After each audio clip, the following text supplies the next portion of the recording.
అండి welcome to మల్లార్ cook book channel. చూడండి చేపలు ఈరోజు ఫ్రై చేస్తున్నాము. కొద్దిగంత చింతపులుసులో నానబెట్టాను ఉప్పు వేసి ఒక 5 నిమిషాలు. దాన్ని కడిగేసాను. చూడండి ఎలా ఉందో. కొద్దిగంత కలర్ చేంజ్ అయిందండి. ఇప్పుడు మనం దీన్ని మ్యారినేట్ చేద్దామండి. 1 టీ స్పూన్ కారము,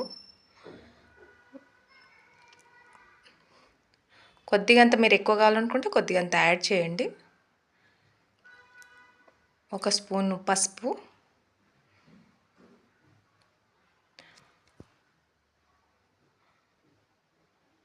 1 స్పూన్ మసాలా అండి,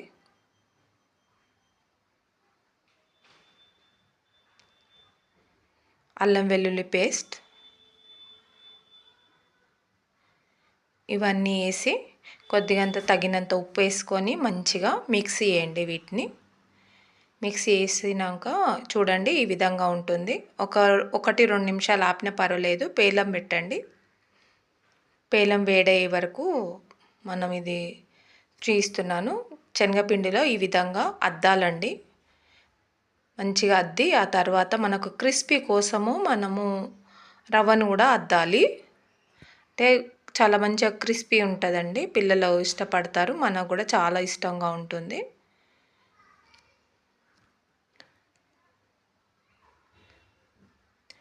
పేలం వేడైంది. చూడండి నూనె పోస్తున్నాను.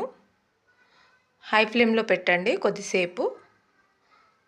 చేపలు వేసే వరకు హై ఫ్లేమ్లో పెట్టండి. ఇదిగో వేడైంది, వేస్తున్నాను నేను చేపలు.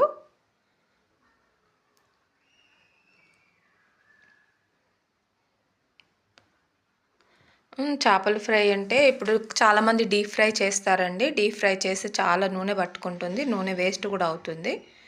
ఇదిగో చూడండి నేను చేపను మరలేస్తున్నాను, తిరిగేస్తున్నాను. చూడండి చాలా బాగా ఉడికింది. ఈ విధంగా మనం తక్కువ నూనెలో చేసుకుంటే ఏంటంటే క్రిస్పీ కూడా ఉంటుంది. మళ్ళీ నూనె కూడా వేస్ట్ కాదండి. నూనెలో డీప్ ఫ్రైలో మనం డీప్ ఫ్రై చేస్తే ఆ నూనె వేస్ట్ అవుతుంది. ఇక చూడండి రెడీ అయింది చేప ఫ్రై.